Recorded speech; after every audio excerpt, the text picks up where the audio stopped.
Gubernur Aceh Muzakir Manaf memimpin langsung rapat pimpinan dan arahan khusus yang berlangsung di kantor Gubernur Aceh pada Selasa 8 April 2025. Rapat tersebut turut diikuti Wakil Gubernur Aceh Fadlullah, PLT Sekda Aceh Muhammad Nasir, serta seluruh kepala dinas di lingkungan pemerintah Aceh.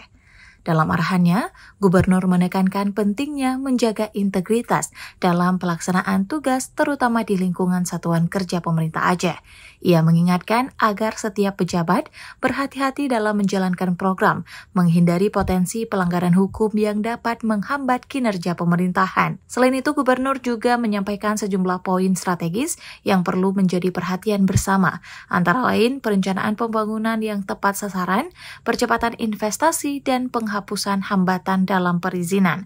Gubernur juga menegaskan pentingnya menindaklanjuti proyek Bendungan Krungkeruto yang telah dilaporkannya kepada Presiden.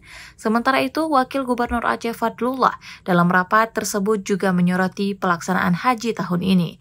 Ia menjelaskan bahwa pemerintah Aceh memperoleh kuota untuk tim pendamping haji daerah sebanyak 36 orang. Wagub meminta agar ke-36 TPHD itu diputuskan dan dipilih oleh pemerintah Aceh secara langsung. Selain itu, Wakil Gubernur juga menegaskan pentingnya merevisi Undang-Undang Pemerintahan Aceh untuk memperpanjang keberlanjutan dana otonomi khusus.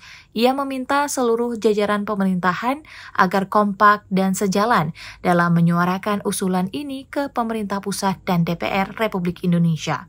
Wagub mengingatkan bahwa rakyat Aceh telah memberikan mandat kepada pimpinan saat ini, sehingga kekompakan menjadi kunci keberhasilan dalam mewujudkan visi dan misi pemerintahan.